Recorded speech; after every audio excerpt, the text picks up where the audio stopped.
Han Yongwei's office erupts in frustration. He slams the table, furious that every piece of evidence has vanished into thin air. His subordinates scramble with apologies, but that only angers him more. He orders them to retrieve everything related to Zhou Dushan immediately. Rumors spread across the room. Han Yongwei, the lawyer killer, undefeated, feared by every attorney he's ever faced, has finally lost. And to a Frugrukis, Jungwei tries to calm himself, but the silence only sharpens his thoughts. Evidence erased, records gone. There's only one person bold enough to pull this off, Byeon Hogil. Who is he really? Jungwei dials a contact, demanding a full investigation. Meanwhile, the story jumps to a very different scene. Hogil and Jihu casually watching a stream of Crystal, the internet's sexy cute goddess. Crystal says she wants a sincere man who treats her like a princess. Crystal wonders if someone like that might ever show up for her. Jihu immediately mocks Hogil's expression. Jihu explains Crystal's meteoric rise, the nickname that made her explode online. Hogil's imagination goes wild with words like sexy and goddess, earning him another glare. Crystal is beautiful, famous, and apparently on another level entirely. Jihu reveals the strangest part. Crystal doesn't stream for money, not even a little. Every donation, fully given away. Hogil nearly chokes at the idea. Then comes the twist. A rumor that she's actually a third-generation keyball streaming secretly as a hobby. If true, she doesn't need ads, sponsors, or donations at all. But that makes another mystery even stranger. Why would someone insanely rich get tangled up with criminals like Zhou Dushan? Hogil's face lights up with determination. They need to meet her. Right now. Jihu immediately asks, how? She hides everything. Her name, job, hometown, even where she lives. Hogil smirks like a man about to reveal forbidden knowledge. Hogil sits at his computer with unexpected seriousness. He mutters to himself, resets his search, tries again. Jihu watches in disbelief. He actually looks competent. He remembers a method from detective shows, using the sun, the shadows, nearby buildings to find a location. Maybe he underestimated him. Hours later, Hogil suddenly shouts triumphantly. Jihu jolts awake from his nap, yelling about Sunday soup. He excitedly asks if he tracked Crystal by audio, by camera angles, by environmental clues. Hogil proudly announces his method, then hands him a one-day date coupon he won online. He blew his entire 5 million won savings to win it. Jihu beats him half to death.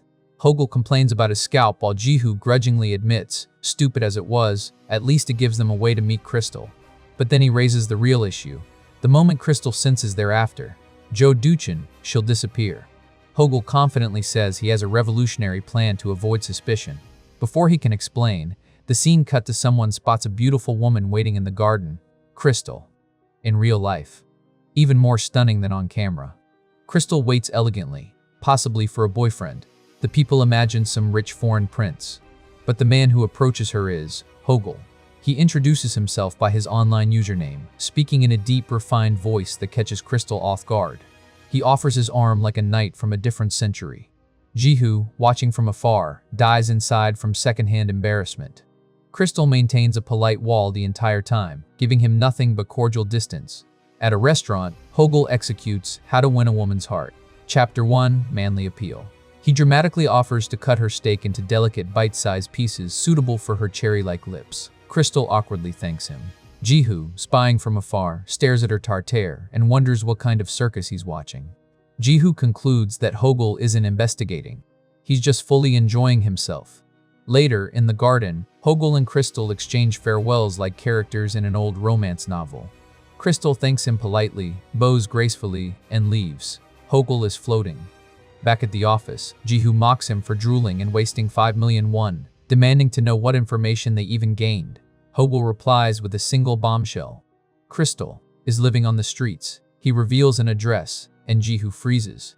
Jihu demands to know when he figured it out. Hogil explains, first clue, Crystal said it took 1 hour by car. Second, her cup, from a regional coffee chain, not in Seoul. Third, the melted ice and timing proved her travel time was real. But the final clue, Crystal carried a faint, unpleasant odor beneath her perfume. The smell produced near dyeing factories. A dyeing factory roughly an hour from their date location, near a Paran coffee shop. All signs pointed to a single area. He marked it on the map. Jihu is stunned. Maybe all that drool really was deep concentration. Jihu wants to storm the factory immediately. Hogil stops him. Secret organizations erase evidence the moment they spot danger. If they rush in, everything vanishes. To find the real culprit, Hogil needs to infiltrate, somehow, without alerting anyone. Ji-hoo suggests an absurd idea. Hogil misunderstands, thinking he's telling him to go to the bathroom again. He leans in and whispers the real plan. Hogil collapses to the floor, horrified by what he just proposed. He screams, refuses, shakes his head violently. Whatever Ji-hoo whispered, it's something so insane that even Byeon Hogil refuses to do it.